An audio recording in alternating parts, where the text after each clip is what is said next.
चलो ध्यान दो भैया, केरल पढ़ा दिए थे।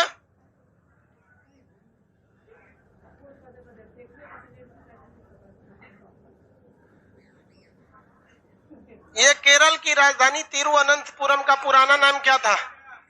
त्रिवेंद्रम। क्या नाम था? त्रिवेंद्रम। यहाँ कासरगोड में कौन सा अनुसंधान केंद्र? नारियल अनुसंधान केंद्र। कोझिकोड का पुराना नाम? कालिका। केरल का राजधानी तिरुवनंतपुरम। कोच्चि का जुड़वा शहर? एर्नाकुलम। यहाँ कौन सा झील है? वेम्बनाड झील। कौन झील? वेम्बनाड झील। केरल। मसालों का राज्य? शांत घाटी। हाथियों की पूजा? केरल। हाथी की यहाँ पे पूजा होती है। पेरियार राष्ट्रीय उद्यान? पेरियार राष्ट्रीय उद्यान केरल। हाथी वगैरह का यहाँ बहुत ज्यादा वैल्यू होता है, देखेंगे ना, यहाँ हाथी वगैरह की पूजा होती है। पेरियार राष्ट्रीय उद्यान में हाथी बहुत ज्यादा होता है। केला वगैरह यहाँ ज्यादा होता है। काजू के उत्पादन में सबसे ज्यादा केरल। केरल। अब काजू मशीन से तोड़ दिया जाता है, वरना काजू ना ढक्कन में होता है, पेड़ पे फलता है तो इस तरह ढक्कन में। पहले उसको लड़कियां तोड़ती थी सब, काजू उद्योग में। अब मशीन आ गया है, आराम से तोड़ देता। ना तो लड़का को तोड़ने दीजिएगा तो मार के भचका के तूर तार देगा। काजू टूट गया तो उसकी वैल्यू कम होती है। लड़की सबको काजू तोड़ने के लिए दिया जाता था, चाय पत्ती में चाय उखाड़ने के लिए दिया जाता था, तो वो सब बहुत आराम से सब काम कर देती। जो अंगूर खाएगी से तो छील के गान।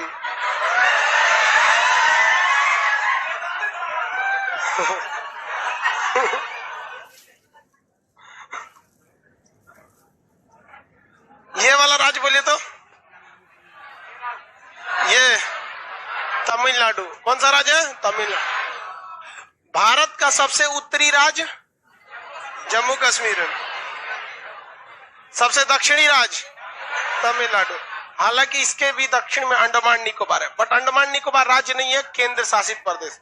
ये एक ऐसा राज्य है जिसका समुद्र तट अरब सागर से भी लगता है, इधर बंगाल की खाड़ी से भी लगता है, और नीचे में हिंद महासागर से भी लगता है। इसीलिए यहाँ पर कन्याकुमारी है। क्या है? कन्याकुमारी। तीन सागरों को टच कौन करता है? कन्याकुमारी। तमिलनाडु में मिल गया होगा आपको तमिलनाडु। तमिलनाडु की राजधानी चेन्नई है, जिसका पुराना नाम मद्रास था। चेन्नई का पुराना नाम मद्रास था। चेन्नई के पास देखेंगे आपको जगह मिलेगा, आपको एन्नौर और आवाडी। चेन्नई के पास दो शहर मिलेगा, एन्नौर और आवाडी। एन्नौर और आवाडी। ये कौन है? सफेद शर्ट। हैंडीकैप में हो तो बैठा हैंडीकैप की कुर्सी पे, हैंडीकैप बना देंगे हम। और गला में पहना है खस्सी उसी वाला, इतना मोटा पगा। बंद कर उसको शर्ट।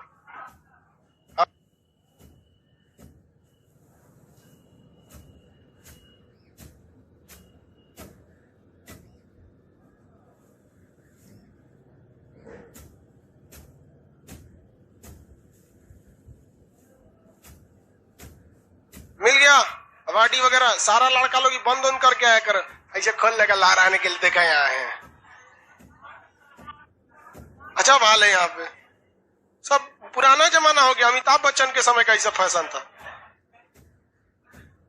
एन्नौर बंदरगाह, चेन्नई बंदरगाह, दो बड़े बंदरगाह। भारत का पहला प्राइवेट बंदरगाह यानी निगम आधारित बंदरगाह एन्नौर बंदरगाह।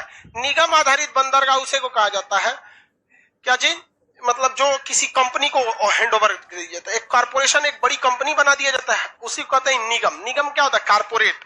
10-20 आदमी की कंपनी बना दीजिए, कुछ पैसा वो लगाए, कुछ ये लगाए, 10-20 आदमी मिलके 200-400 करोड़ रुपया लगा दे और अपना मतलब बड़ी बड़ी कंपनी। 200-400 करोड़ से नीचे की क्या कंपनी लगेगी? 100 करोड़ में कंपनी को कौन सी होने वाला है? 100 करोड़ में तो कंपनी का जमीन आएगा। उतना में कंपनी जितना में लगाना है 100 करोड़ तो इसे निपटा देगी, जमीन उमीन लेने में, वहां पे बिल्डिंग स्ट्रक्चर खड़ा करने में। 100 करोड़ में कंपनी को कुछ नहीं होने वाला है। एक बड़ा कंपनी ऑर्गेनाइज करके यहाँ बना दिया एन्नौर बंदरगाह। वहां आवाडी मिलेगा। आवाडी व्हीकल फैक्ट्री कहां पर है? व्हीकल फैक्ट्री तो जबलपुर में। ऑर्डिनेंस फैक्ट्री कहाँ है? आवाडी में। यहीं पर तोप, टैंक, बड़े बड़े हथियार वगैरह कहाँ बनाए जाते हैं? आवाडी में। अर्जुन टैंक कहाँ बनाया जाता है? आवाडी। यहाँ पर बहुत बड़े बड़े टैंक बनाया जाता है। हालांकि टैंक कैसे काम करता है इसका हम पूरा वीडियो डिस्क्रिप्शन में बना के रखे हुए हैं, कैसे कैसे टैंक वगैरह काम करता है। आप लोग को चलाना होगा तो वीडियो देख लीजिएगा टैंक कैसे चलता है। ये वाला जगह कौन सा होगा? चेन्नई, आवाडी और एन्नौर। तीनों जगह एक बार मिल गया। कहाँ मिला? मिल गया ना। उसके बगल पीछे देखिएगा आपको मिलेगा कांचीपुरम, पीछे में मिल गया। थोड़ा सा पीछे देखिए क्या मिलेगा, कांचीपुरम। बस उसी के थोड़ा सा शॉर्ट के पीछे की ओर कांचीपुरम, कांचीपुरम मिल गया। कांचीपुरम पल्लव वंश की राजधानी कांचीपुरम। अभी हिस्ट्री वाले में पल्लव वंश पढ़ा रहे थे। पल्लव वंश की राजधानी कांचीपुरम। कांचीपुरम में पल्लव वंश के शासक एक थे, पल्लव वंश का था राजेंद्र प्रथम। ज्यादा ही पढ़ लिया। यहाँ पर उन्होंने एक मंदिर बनवाया कांची में, कैलाश मंदिर, नरसिंह वर्मन द्वितीय। यहाँ पर कांची बहुत फेमस शहर है, पुराना शहर है कांची। अब थोड़ा सा कांची को छोड़िए, नीचे आइए, आपको मिलेगा कन्याकुमारी। नीचे में कन्याकुमारी मिल गया। कन्याकुमारी सब लोग देखिए, नीचे में कन्याकुमारी मिल गया। कन्याकुमारी जो है वो तीनों सागर को टच करती है। आप फिजिकल नक्शा में देखिए कन्याकुमारी लिखा ही नहीं होगा। फिजिकल नक्शा में आपको कन्याकुमारी नहीं लिखाएगा, वहां लिखेगा आपको कैमोरीन अंतरीप। क्या लिखा है? कैमोरीन अंतरीप। क्या लिखा है? कैमोरीन अंतरीप। कन्याकुमारी लिखा है क्या? क्या लिखा है? कैमोरीन अंतरीप। क्रोकोडाइल लिखा होगा, देखिए क्रोकोडाइल रॉक। क्रोकोडाइल समझते हैं ना, मगरमच्छ। क्रोकोडाइल रॉक लिखा है। क्रोकोडाइल की पहाड़ी कहाँ है? देखो भैया मेरी ओर देखो, एक पतला एरिया जो समुद्र में हल्का इसे कोना बना के निकल जाता है उसे अंतरीप कहते हैं। क्या कहते हैं? अंतरीप या केप। तो इसका नाम है कैमोरीन। क्या नाम है? कैमोरीन। कैमोरीन ऐसे निकाल दिया तो अंतरीप। अंतरीप, तो अंतरीप किसे कहते हैं समझ में आ गया? समुद्र में अगर कोना थोड़ा सा निकाला है पतला तो क्या कहलाएगा? अंतरीप, केप कैमोरीन। मगरमच्छ का मुंह ऐसे ही ना होता है, और ऐसे होता है कि इसे क्रोकोडाइल रॉक के नाम से जानते हैं। ये कहां पर है? कन्याकुमारी। तो मेरी ओर देखिए, ये है आपका कैमोरीन अंतरीप। ये क्या है? ऐसे कैमोरीन अंतरीप इसी शेप में है। और इसका एकदम जो ठोड़ है, ठोड़ समझते हैं ना आगे वाला, ये ठोड़ का नाम है कन्याकुमारी। तो भारत का जो मुख्य भूमि है, भारत का जो मुख्य भूमि है उसका सबसे कोना वाला एरिया क्या है? कन्याकुमारी। किस रॉक पर है? Crocodile rock. किस अंतरीप पर है? कैमोरीन अंतरीप पर। समझ में गया? अजीत जायसवाल कर रहे सर पांडिचेरी 2 जगह लिखा है। बाबू पांडिचेरी 4 जगह लिखा है। अमन सिंह जी 4 जगह। वो पांडिचेरी केंद्र शासित है, हम तो अभी एक भी केंद्र शासित को बताए नहीं। वो जम्मू कश्मीर को इसलिए बता दिए कि बहुत बड़का था, छोड़ के पढ़ाते तो मुड़िया कटल लगता, कहते कि ऊपर वाला पढ़े नहीं किए। यह जगह हो गया कैमोरीन अंतरीप मिल गया। इसके जस्ट ऊपर देखिएगा मदुरई, 2 उंगली ऊपर देखिए मदुरई। मीनाक्षी मंदिर कहाँ है भाई? मदुरई। त्योहारों का शहर मदुरई। पांडवंश की राजधानी मदुरई। पांडवंश का चिन्ह मछली। पांडवंश का चिन्ह मछली। संगम काल में तीनों संगम का आयोजन पांडवंश वालों ने किया था, वो तो हिस्ट्री का टॉपिक हो जाता है। मदुरई मिल गया। कहाँ पे है मदुरई? मिल गया मदुरई। किसी को दिक्कत है मदुरई में? मदुरई पांडवंश की राजधानी। मीनाक्षी मंदिर, मीनाक्षी मंदिर मिला कि नहीं मिला जी? मदुरई। मदुरई से ऊपर देखिएगा आपको मिलेगा आपको तिरुचिरापल्ली। मदुरई से थोड़ा ऊपर देखिए तिरुचिरापल्ली। मिला कि नहीं मिला? तिरुचिरापल्ली मिल गया। इसको शॉर्टकट में तिरछी कहते हैं। क्या कहते हैं? तिरछी। क्या कहेंगे? तिरछी। यहाँ का इंजीनियरिंग कॉलेज बड़ी फेमस है, NIT तिरछी, बहुत फेमस इंजीनियरिंग कॉलेज है। अच्छा है, इंडिया लेवल पे रैंक करता है। तिरछी, NIT तिरछी, हाँ बहुत बढ़िया है। केला अनुसंधान केंद्र कहाँ था? तिरछी। जबकि केला के उत्पादन में महाराष्ट्र का भुसावल, महाराष्ट्र का भुसावल। केला अनुसंधान केंद्र तिरछी। तिरुचिरापल्ली मिल गया। किसी को कोई दिक्कत है? तिरुचिरापल्ली के, तिरुचिरापल्ली के अंतिम अक्षर के पास जाके देखिए तंजौर। तिरुचिरापल्ली के अंतिम अक्षर के पास जाके देखिए तंजाउर। मिल गया तंजाउर। तिरुचिरापल्ली के अंतिम अक्षर के पास क्या लिखा है? तंजाउर नहीं लिखा है? तंजाउर राजधानी किसकी थी? चोल की। चोलों की राजधानी तंजौर। क्या थी? तंजौर। यही तंजाउर के पास चोल राजा करिकाल ने श्रीलंका से 12,000 मजदूरों को बुलाकर नहर बनवाया था, जिसका अभी का नाम है ग्रांड बांध, और उसी से नहर निकाला गया। ये सबसे प्राचीन बांध है। कहाँ है भैया? तंजौर में। चोल वंश की राजधानी क्या थी? पल्लव वंश की राजधानी कांची। पल्लव की राजधानी, चोलों की राजधानी, पांड की राजधानी मदुरई। पांड की राजधानी मदुरई। हिस्ट्री में तो सब पढ़ा है, नक्शा में देख लिए। एक सब पढ़ते रहेंगे, आपको सब चीज धीरे धीरे समझ में आएगा।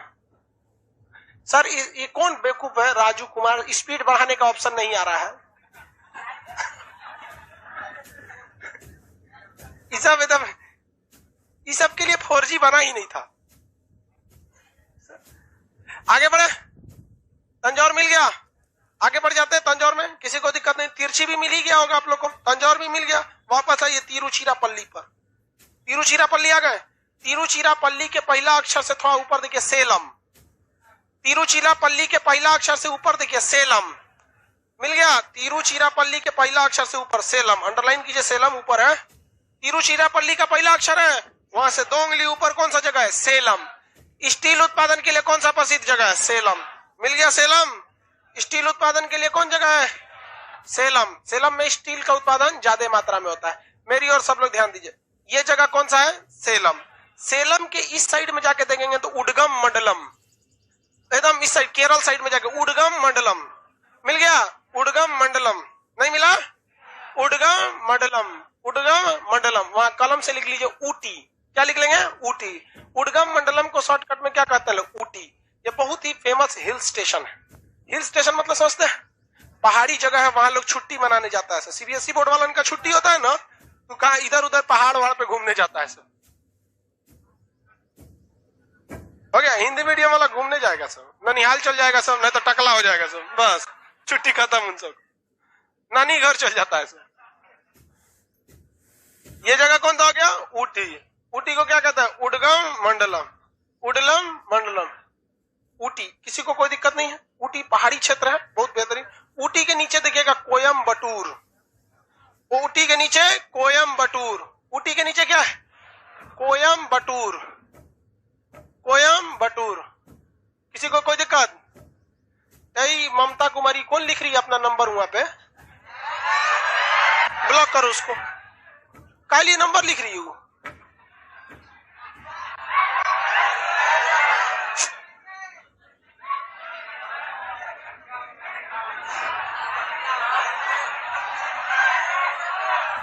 लड़कियों कम ना रहती है सर, और मैं कोनो न कोनो कमेंट रोक के नंबर लिख लेगा। अब हम कहा करें भाई, लड़कों, हमको तो लगता था कि वो लड़के बदमाश होता है।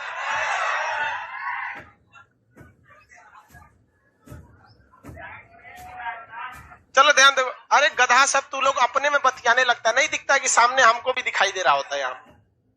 तो लोग बाबू लड़का लड़की सब लोग को कहते हैं, आप चैट का मिसयूज करते हैं, उस चैट का पैसे कटते हैं यहाँ से। हमको यहाँ से रिचार्ज कराना पड़ता है, जिससे व्हाट्सएप में डाटा खत्म होगा व्हाट्सएप पे चैट होगा। वैसे हमको तो लोग को हम लोग क्वेश्चन दिया हमसे पूछने के लिए। तो एक लड़का भाग गया, सर मुझे नहीं लगता है कि ये लड़की होगी, ये लड़का है। इतना नहीं एक्सपीरियंस वाला होता है सुनो।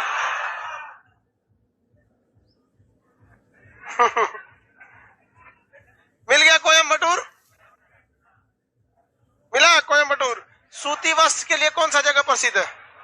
कोयम्बटूर। इवन की जब हम आपको हिस्ट्री में पढ़ाए थे तो बताए थे कि जब ये तमिलनाडु में चोलों का शासन था तो इसके सूती वस्त्र इतने प्रसिद्ध थे कि रोम तक जाते थे, और कहा जाता था कि यहाँ का सूती वस्त्र सांप के केचुली की तरह एकदम पतला होता था। सूती वस्त्र कहाँ पे मिला भैया? कोयम्बटूर। किसी को कोई दिक्कत नहीं है? जल्दी बताइए। आशुतोष राज कर रहा है कि सर पैसा लगता है तो क्या दिक्कत है, आपको पैसा की कमी है? मैंने तू नहीं सुधरेगा। एक इतना बदमाश लड़का होता है सर। दिल्ली एयरपोर्ट पे हम बैठे थे, तो वहां हम फ्लाइट लेट थी तो थोड़ा सा कॉफी वॉफी पी रहे थे, तो बगल में देखे कि अरे ससुरा पूरा शराब वराब रखा हुआ है, वहां इलीगल। वहां एक जगह बोर्ड लिखा हुआ था, तो लिखा था I used to think that drinking is bad for my health, that's why I leave thinking. नहीं समझे? मैं ये सोचा करता था कि शराब पीना मेरे लिए हानिकारक है, इसलिए मैंने सोचना ही छोड़ दिया। शराब पीना नहीं छोड़ा है, सोचना ही छोड़ दिया। वैसे ही सब है दो चार। जगह तो कंप्लीट हो गए यहाँ पे। अब जगह हम आपसे पूछते हैं, आप बताइए। चेन्नई, एन्नौर और आवाडी, ये तीनों एक जगह। इसके पीछे ये कांची, ये उसके ऊपर मदुरई, यह तिरुचिरापल्ली, वहीं तिरछी बोलते हैं, और यहीं पे एक और शहर मिलेगा तंजौर, इसके ऊपर सेलम, इधर में ऊटी, ऊटी के नीचे कोयम्बटूर, कोयम्बटूर। किसी को कोई दिक्कत है यहाँ? शहर समझ में आ गया? अब आइए श्रीलंका के पास। ये जगह कौन सा? श्रीलंका। कौन जगह है? श्रीलंका। श्रीलंका और भारत के बीच में देखिएगा पतला रास्ता होगा, रामेश्वरम। कौन सा जगह है? रामेश्वरम। कौन सा जगह है? रामेश्वरम है। श्रीलंका भारत के बीच में कौन सा जगह है? रामेश्वरम। किसी को कोई दिक्कत? फिजिकल नक्शा में देखिएगा वहां लिखा होगा आदम ब्रिज, आदम का पुल। फिजिकल नक्शा में देखेंगे तो लिखा होगा आदम का पुल, लिखा है भैया। कौन सा पुल? आदम का पुल, आदम ब्रिज। ईसाइयों की मान्यता के हिसाब से आदम जो थे वो पहले मनुष्य बनाए गए थे और उनको भगवान ने मना किया था अनाज खाने के लिए, तो उनकी जो पत्नी थी हवा वो जबरदस्ती उनको अनाज खिला दी। तो भगवान ने श्राप दे दिया कि महिलाओं को कोई भी बहुत इजीली बहका सकता है, और पुरुष को कहा देखो ईसाई, यहूदी और मुस्लिम तीनों 80% सेम है, सब 80% क्या है सर? सेम। इसलिए तीनों देखिएगा पूजा करने बैठेगा तो टोपी पहनेगा, समझ लगे कि नहीं? अब लेकिन मुसलमान में ना तनी खखोरने वाला मौलाना ज्यादा आ गया है, बहुते खखोरता है, तन पढ़ल लिखल उतना नहीं रहता, खाली बैठल रहेगा तो सोचेगा ओ माय गॉड कैसे टेंशन और देना चाहिए। एगो यूथ उत्तर प्रदेश में एगो शादी था तो दूल्हा डीजे लेके आया था, नाचने लगा डीजे पे, तो मौलाना का हम निकाह नहीं पढ़ाएंगे। तो कहा मुर्गा ना मांगेगा तो बियान ना होगा क्या? मत कराइए, दुनिया भर का मौलाना घूम रहा है, अलग बात है अपनी। तो ये इन लोग की मेंटेलिटी सेम है, मतलब 80% हल्का हल्का मैच करता है। तो यहाँ पर आदम, भगवान ने किसको निकाल दिया? अल्लाह ने आदम को, और कहा कि महिलाओं को कोई भी बका सकता। पुरुषों को कहा कि महिलाओं की बात में बहुत इजीली आ जाएगा। इसलिए पुलिस बाबू सबसे ज्यादा यूज करती है तो हनी ट्रैप का, हनी ट्रैप का यूज सबसे ज्यादा पुलिस करती है। जैसे किसी व्यक्ति का डिटेल उटेल निकलवाना है ना, तो डायरेक्ट पुलिस उसके लिए नहीं करती सर, हनी ट्रैप ज्यादा करती है। मतलब किसी लड़की से मैसेज करवाएगा, तुम कहाँ के रहने वाले हो? यहाँ हो, यहाँ ससुरा सब बक देगा यहाँ पे, समझ में आ गया कि नहीं आ गया? यहाँ पे आजकल बहुत फेमस हो गया ये हनी ट्रैप यहाँ। तो उसी के नाम पर तो उसके हिसाब से यहीं से आदम यहाँ होते हुए गए थे, जबकि हिंदू धर्म के हिसाब से राम जी इधर से आए थे। तो हिंदू धर्म के हिसाब से ये क्या हो गया? राम सेतु। अब मुस्लिम, यहूदी और ईसाई इनके हिसाब से आदम ब्रिज। कौन सा ब्रिज? आदम। आपको कहीं ना कहीं कनेक्शन नहीं लग रहा है चारों में? बेहतर होता मीटिंग बना के कनेक्शन कर लेता सब, कहीं ना कहीं सबका जड़ एक के है, नहीं लग रहा है। आखिर इतना सब कैसे मैच करेगा? आप आपस में समन्वय में बैठा लेना चाहिए। खैर छोड़िए, ये कौन सा जगह हो गया? आदम ब्रिज या राम सेतु। इसी को रामेश्वर, यहाँ रामेश्वरम। यहाँ एक द्वीप मिलेगा, पंबन द्वीप। फिजिकल नक्शा में देखिएगा पंबन द्वीप, फिजिकल नक्शा में पंबन द्वीप।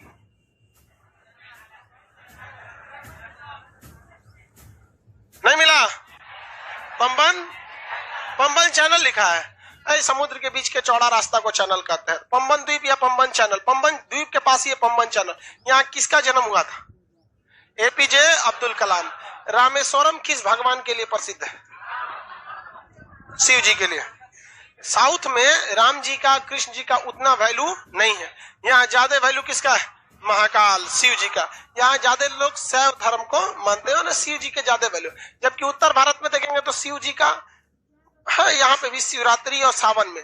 अदरवाइज में हरे राम हरे कृष्ण, हरे राम हरे कृष्ण। यहाँ विष्णु भगवान की ज्यादा वैल्यू है, तो क्योंकि कृष्ण भगवान और राम जी किसके होता थे? विष्णु। तो ऊपर भारत वाला वैष्णवी और नीचे वाले शैव, इधर शंकर जी की ज्यादा वैल्यू। अब फिजिकल नक्शा में चल, या रुक जाइए वहां पे। ये जगह कौन सा है? रामेश्वरम। रामेश्वर और कन्याकुमारी के बीच में आपको एक बंदरगाह मिलेगा, लिखा होगा, पढ़िए वहां बंदरगाह है तूतीकोरिन। क्या लिखा है? तूतीकोरिन, तूतीकोरिन।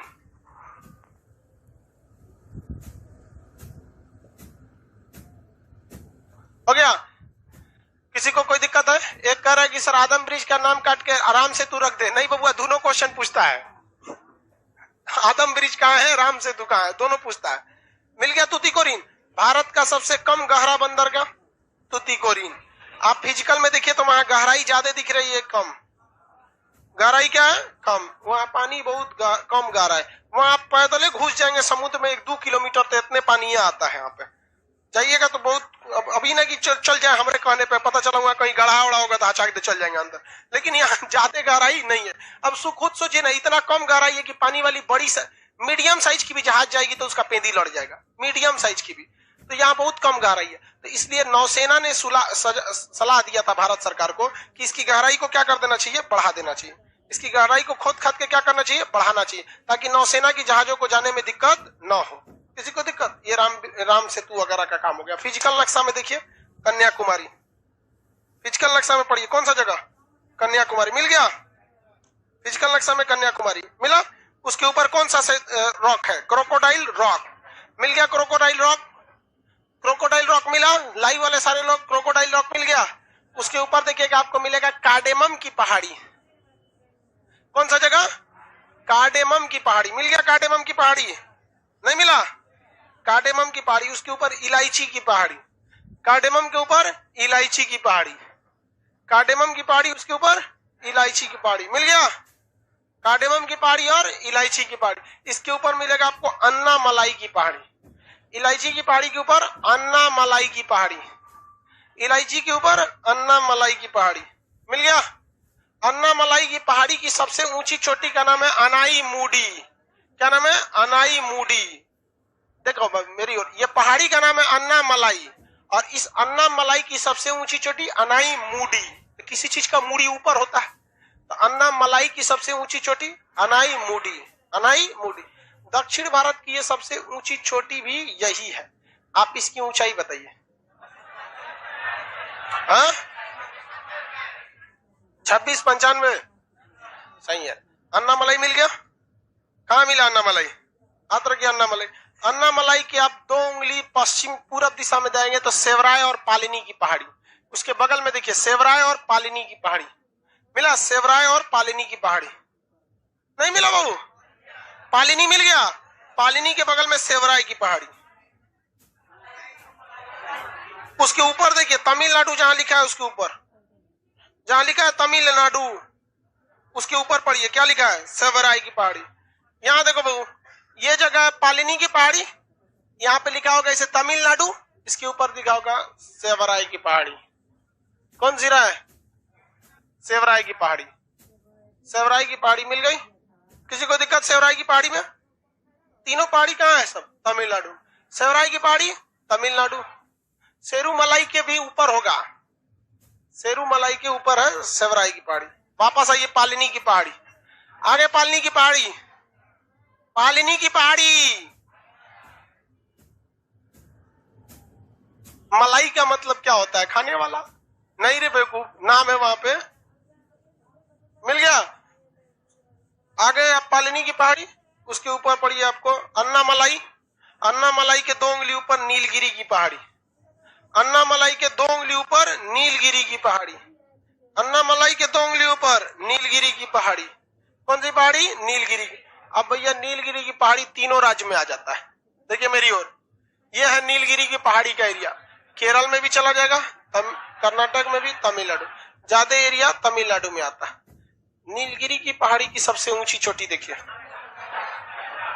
नीलगिरी की पहाड़ी की सबसे ऊंची चोटी कौन जगह, मिल गया दोटा बेटा। नीलगिरी की पहाड़ी की सबसे ऊंची चोटी दोदा बेटा।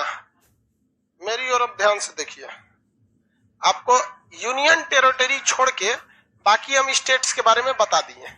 अब आपके दिमाग में नक्शा का पोजीशन बैठ गया होगा। अगर हम आपसे कहते हैं आसाम, आपका दिमाग कभी भी गुजरात की ओर नहीं जाएगा।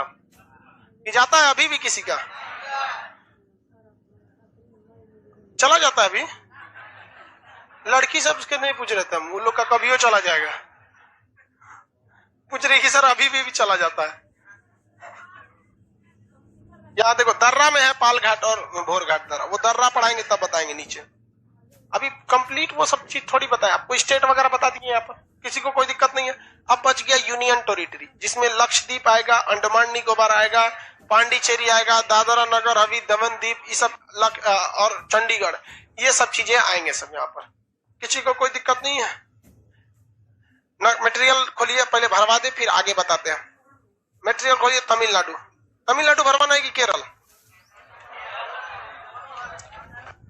कर्नाटक भी भरना है? कर्नाटक में क्या भरिएगा जी, भरने वाला कुछ है ये नहीं है। कर्नाटक मिला, कर्नाटक में भर लीजिए इसे गोल करके धारवाड़, धारवाड़। कर्नाटक में गोल करके भर लीजिए धारवाड़, धारवाड़। धारवाड़, कर्नाटक के पठार को क्या कहते हैं? धारवाड़ का पठार।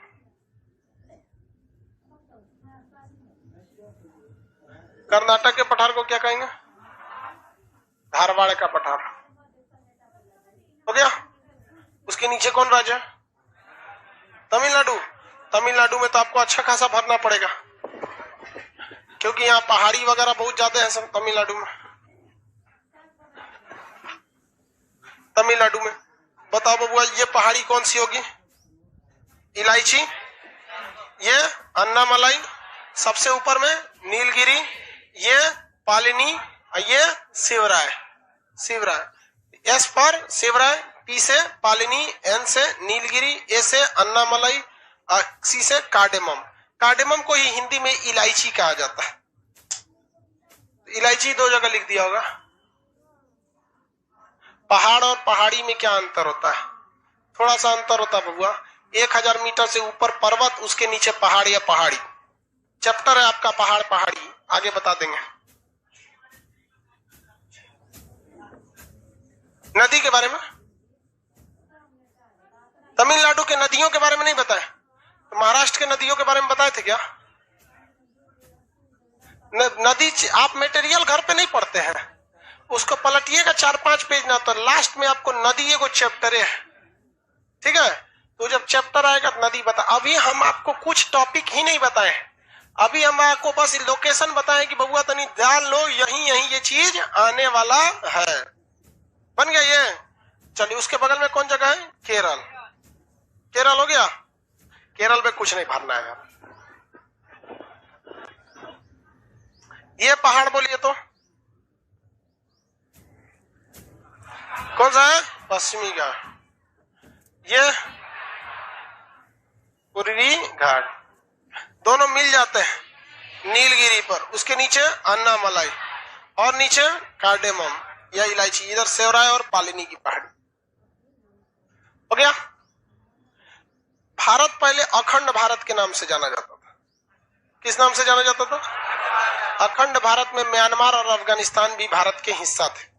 अखंड भारत में म्यांमार और अफगानिस्तान भी भारत के हिस्सा थे, तो वो था आपका अखंड भारत। तो अखंड भारत में क्या अफगानिस्तान आएगा?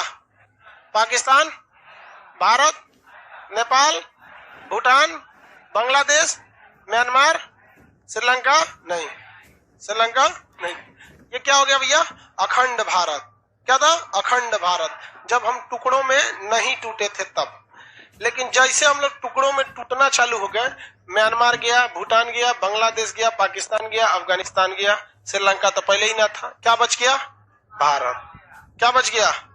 भारत। अखंड भारत से क्या टूट गया? भारत टूट गया। इसके बाद बचता है ये देखिए नर्मदा नदी। यहाँ कौन नदी है? नर्मदा नदी। तो नर्मदा नदी से नीचे ये कर्क रेखा, कौन सी रेखा? ये कर्क रेखा के नीचे का भारत हो जाता है प्रायद्वीपीय भारत। प्रायद्वीपीय भारत। तो सबसे पहले क्या था? अखंड भारत। उसके बाद ये पूरा क्या है? भारत। और ये वाला क्या है? प्रायद्वीपीय भारत। कौन सा भारत? प्रायद्वीपीय भारत। किसी को कोई दिक्कत नहीं है? आगे बढ़े तो आपका अगला पेज पलटिए, उसमें नक्शा दिया होगा। सबसे पहला केरल के नीचे, इसके पीछे वाला पेज करिए तो 63 नंबर, 63 नंबर पेज है ना, वहां पे जो भारत बनाया गया है, बताइए कौन सा भारत है? वो 63 नंबर पेज पे कौन सा भारत है? अखंड भारत। वहां लिखिए अखंड भारत, क्योंकि वहां अफगानिस्तान भी दिख रहा होगा। नीचे लिख लीजिए अखंड भारत, कहीं लिखिए, पता चलना चाहिए कि इसी के बारे में लिखे हैं। अखंड भारत लिख लीजिए, अखंड भारत।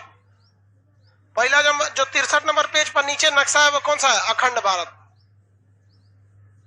अखंड भारत।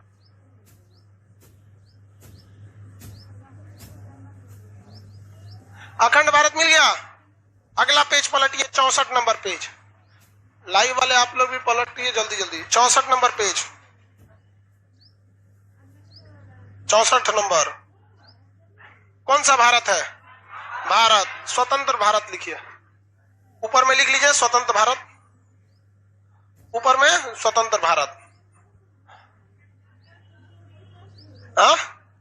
नेपाल है ना, हटा दीजिए उसको, नेपाल से मतलब नहीं, उसमें नेपाल नहीं रहना चाहिए उसमें। स्वतंत्र भारत। आपको पता नहीं स्वतंत्र भारत में कौन आएगा? अभी देखिए मेरी ओर, ये जो आपको नक्शा दिख रहा है अभी के फिलहाल में, ये कौन सा भारत है? प्रायद्वीपीय भारत। तो आप में ऐसा नक्शा है कि नहीं है? तो उसमें क्या लिखेंगे? प्रायद्वीपीय भारत। किसमें? स्वतंत्र भारत में ना नेपाल आएगा ना भूटान। अभी जिस भारत में रह रहे हैं लोग ना, यही है स्वतंत्र भारत। अभी जो भारत में है, अभी के भारत में क्या नेपाल भूटान है? तो स्वतंत्र भारत। ये जो दिख रहा है कौन सा भारत है? प्रायद्वीपीय भारत। आप में प्रायद्वीपीय भारत का नक्शा है ना? प्रायद्वीपीय भारत का। अब मेरी ओर देखिए, ये तो टोटल स्वतंत्र भारत हो गया। जो पूरा नक्शा है ये कौन सा भारत है? स्वतंत्र भारत। इसमें यहां से अगर काट के नीचे देखेंगे तो प्रायद्वीपीय भारत। इसके बाद यहां पर ये वाला जो एरिया है, ये वाला, यहां एक भाषा बोली जाती थी, द्रविड़ भाषा। कौन सी भाषा बाबू?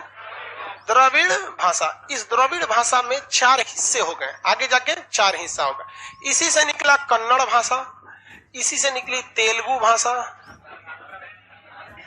इसी से मलयालम, और इसी से निकल गया आपका तमिल भाषा। तमिल भाषा।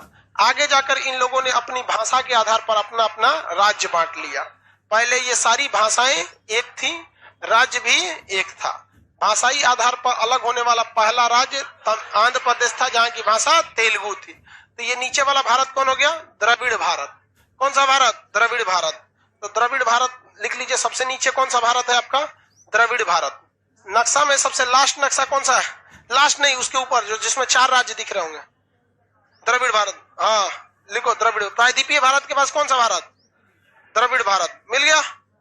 प्रायद्वीपीय भारत के बाद द्रविड़ भारत मिल गया। उसके नीचे एकदम नीचे छोटा सा एगो होगा, एकदम चुकी होगा, एकदम केरल का। ये इतना छोटा होगा सबसे नीचे। हाँ, इसका नाम था त्रावणकोर। क्या नाम था? त्रावणकोर। त्रावणकोर। केरल और तमिलनाडु के पास का एरिया त्रावणकोर था। वहां पर मिल गया। बहुत खराब एरिया था यहाँ पर। केरल के पास जो राजा था वहां का, वहां की दलित महिलाओं को सबसे ज्यादा सताया गया था। वहां की दलित महिलाओं को ना केरल में स्तन ढकने नहीं दिया जाता था, स्तन खोल के रखना रहता था। और अगर स्तन ढकना है ना महिलाओं को, केवल दलित महिलाओं को अगर स्तन ढकना है तो उसके लिए टैक्स देना है। ऐसे टैक्स को मूला कर्म कहा जाता था। मूला कर्म। तो जो महिला, जो दलित महिलाएं, ऊंचे जात की महिलाएं नहीं, जो दलित महिलाएं अपना मतलब स्तन ढकना चाहती हैं, उन्हें क्या देना पड़ता था? मूला कर्म। नहीं तो ऐसे घूमते रहो। यही भारत है यहाँ पर। यही सब देखने के बाद रिजर्वेशन देने की जरूरत पड़ी। आज भी जैसे आज भी इतना रिजर्वेशन है, लेकिन भारत में आज भी अगर देखेंगे ना, तो जाति के नाम पर हर जगह नहीं, लेकिन कुछ जगह आज भी सता दिए जाते हैं उन लोग को। हर जगह तो नहीं कहेंगे, लेकिन आज भी बहुत जगह उन लोग को सता दिया जाता है जाति के नाम। स्पेशली जाति की वजह से। अमीर होना, गरीब होना, ये जाति से मतलब नहीं रहता है। गरीब तो अभी भी सता दिए जाते हैं, लेकिन ब्राह्मण भी अगर गरीब है तो उसे भी सताया जाता है। मुस्लिम भी है तो वो भी प्रॉब्लम में रहता है। ऊंचे जात का है तो भी। लेकिन स्पेशली जाति विशेष का करना ही गलत है। मूला कर्म सोचिए कितना खराब टैक्स था, और इतिहास में इसको इतना बेहतरीन ढंग से गायब कर दिया गया जिसका कोई हद नहीं। लेकिन हमारा काम हम सब बताएंगे भैया, जिसमें भी है हम टोटल यहाँ पे। तो ये भारतीय संस्कृति पर कुछ बहुत धब्बा है। जैसे एक सती पर था, कोई मतलब बनता है कि महिला विधवा हो गई जला दो उसको। ये मूला कर्म। ये सबसे नीचे वाला कौन सा हो गया? त्रावणकोर। भर लिया त्रावणकोर। देखिए मटेरियल, त्रावणकोर। वहां लिखा भी होगा, देखो भैया, अखंड भारत अफगानिस्तान से म्यांमार। 63 नंबर पेज पे लिखा है। 63 नंबर पेज पर सब लिखा हुआ है, लिखा है हो गया। उसके नीचे भारत, वर्तमान भारत, उसके नीचे द्रविड़ भारत, कर्क रेखा, दक्षिण भारत कर्क रेखा से नीचे द्रविड़ भारत। दक्षिण भारत के 4 राज्य, कर्नाटक, आंध्र प्रदेश, तमिलनाडु एवं केरल। और त्रावणकोर केरल और तमिलनाडु का दक्षिणी भाग, केवल उसका नीचे का भाग। किसी कोई दिक्कत? त्रावणकोर राज्य का नाम था। नहीं समझ में आ रहा है? त्रावणकोर नहीं आ रहा है, छोड़ दीजिए। ज्यादा पढ़ेंगे तो ज्यादा टेंशन हो जाएगा। कम पढ़िए, कम टेंशन। नहीं पढ़िए, कोई टेंशन नहीं। देखो बाबू मेरी ओर, ये जब भारत हो गया यहाँ पर, अभी तो हम लोग इसी भारत में रह रहे हैं, स्वतंत्र भारत में। हमारा ये एरिया बोलिए तो त्रावणकोर। अगर हम ये पूरा इसकी बात करें तो हाँ, द्रविड़ भारत। अरे यार थोड़ा सा महाराष्ट्र आइए जाएगा तो कोई इसका ज्योग्राफिकल विभाजन है, द्रविड़ भारत हो जाएगा ये। और टोटल स्वतंत्र भारत। यहां से ले लेंगे तो अखंड भारत, अखंड भारत। ये पर्वत बोलिए तो हिमालय। कौन सा पर्वत है? हिमालय। मध्य प्रदेश में विंध्याचल। यूपी की दो प्रमुख नदियां गंगा और यमुना, गंगा और यमुना। ये भारत बोलिए तो द्रविड़ भारत, द्रविड़ भारत। ये राज्य बोले तो महाराष्ट्र, ये राज्य गुजरात। ये पाकिस्तान का ये राज्य कौन सा होगा? सिंध। पाकिस्तान का राज्य सिंध, सिंध होगा। ये उड़ीसा हो गया। उड़ीसा का पुराना नाम उत्कल, उत्कल है। कलिंग था, कलिंग के बाद क्या हो गया? उत्कल हो गया। कलिंग के बाद क्या हो गया? उत्कल, उत्कल हो गया। ये कौन सा जगह है? बंगाल। पहले बंगाल में पूरा था, ये पूरा का पूरा क्या था? बंगाल। बंगाल से ही आसाम टूटा, झारखंड टूटा, बिहार टूटा। समझ गए कि नहीं? सब उसी से पूरा का पूरा क्या था? बंगाल। ये पूरा का पूरा एरिया पहले पंजाब कहलाता था, पूरा का पूरा एरिया पंजाब कहलाता था। किसी को कोई दिक्कत है? ये एरिया क्या हो गया? कलिंग। ये महाराष्ट्र का पूरा एरिया। नीचे वाला द्रविड़ भारत। भारत का राष्ट्रीय गीत देखें, उसमें अगर ध्यान से देखेंगे तो भारत का नक्शा है। भारत का राष्ट्रीय गीत न होकर भारत का नक्शा है। ध्यान से पढ़िए। पंजाब, सिंध, गुजरात, मराठा, द्राविड़, उत्कल, बंगा, विंध्य, हिमाचल, यमुना, गंगा। खत्म भारत। कोई ध्यान देता है इस सब पे? इसीलिए कोचिंग का नाम है research centre. This is not a coaching. क्या है? रिसर्च। तो जिन्हें लगता है भारत का राष्ट्रीय गीत है, वो हम लोगों का बनाया हुआ पूरा क्षेत्र दिखता है। हम कहां से कहां तक थे यहाँ पर। इसमें अभी सिंध कहां होता है? निकल गया। बंगाल, भाई पहले बंगाल में ये पूरा आता था। वो अब राष्ट्रीय गीत आप तोड़ते जाइएगा बंगाल को तो का राष्ट्रीय गीत हमेशा तोड़ते जाएगा। अब बिहार को तोड़ के झारखंड कर दिए, झारखंड को तोड़ के कल को कुछ भी कर दीजिए। द्रविड़ को तोड़ के आपने 4 राज्य बना दिया, तो क्या राष्ट्रीय गीत बार बार खिलवाड़ थोड़ी होता है? यह कौन हो गया भैया? पंजाब, सिंध, गुजरात, मराठा, द्राविड़, उत्कल, बंगा, विंध्य, हिमाचल, यमुना, गंगा। समझ आ गया? ये हमारे देश की शिक्षा नीति को बनाया था लॉर्ड मैकाले।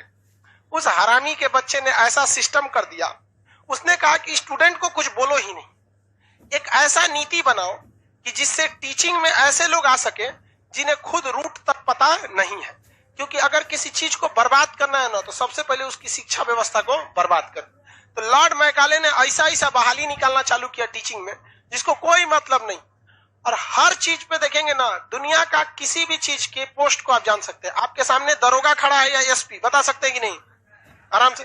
ब्रिगेडियर खड़ा है या फिर लेफ्टिनेंट कर्नल, आराम से वर्दी देख के पता चल जाता है। सिपाही है कि डीआईजी, पता चल जाएगा, आराम से पता चल जाता है। डॉक्टर में भी देखिएगा, सीनियर डॉक्टर, जूनियर डॉक्टर, आराम से पता चल जाता है। सीनियर वकील में देखिएगा, सीनियर वकील का अलग पहचान होता है, जूनियर का अलग होता है। देखते हैं कि नहीं? पायलट में सीनियर पायलट ऐसा। लेकिन लॉर्ड मैकाले ने इतना बेहतरीन व्यवस्था जाके किया कि ईमानदार टीचर, बेईमान टीचर, सीरियस पढ़ाने वाला टीचर, टाइम पास करने वाला टीचर, कोई पहचान नहीं। कोई पहचान है? नहीं।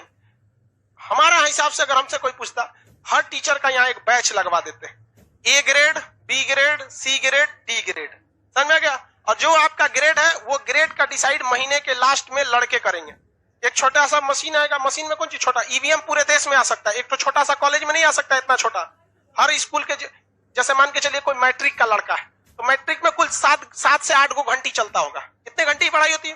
तो 7-8 गो टीचर होंगे। तो उन सारे टीचर का वहां नाम, फोटो रहे, नाम रहे, वहां नीचे ABCD रहे। जिस ग्रेड पे जाना अपना लड़का वोटिंग करके जाए। अगले दिन 1 तारीख को मास्टर साहब आएंगे, वो ससुरा हमरा डी ग्रेड दे दिया, चिपका दो यहाँ पे, काम खत्म हो गया। समझ में गया? तो वहां पे आपको क्या लगा देना चाहिए?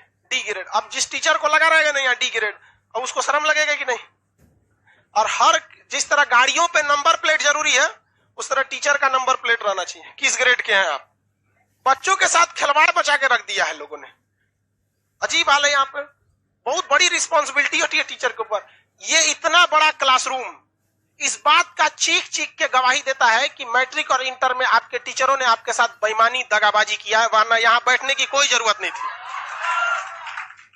ये आपके टीचरों ने आपके साथ बेईमानी किया, वरना हम लोग पढ़ाते क्या है जो पहले से पढ़ना चाहिए आपको। इंटर तक तो पढ़ के ही आए हैं। ईमानदारी से आप इंटर और ग्रेजुएशन फर्स्ट ईयर कर लिए ना, तो आपको हमको कोई जरूरत नहीं पड़ेगी यहां तक। तो ये इस बात का सबूत है कि भारत में कितने बर्बाद किया गया है, कितना मतलब रद्द कर दिया इन लोगों ने। अब तो इस चीज को सुधारना चाहिए, जिसको बर्बाद करके किसने किया है? Lord Macaulay. लड़का ग्रेजुएट होने के बाद उसे अपने राष्ट्रीय गीत का सही अर्थ नहीं पता चल पाता। धन्य है वो देश। समझ में गया? ये लड़का, ये किसका छूटा हुआ है? राधो बाबू पीछे बैठल आराम से। केशव कुमार कौन है? केशव कुमार कोई है?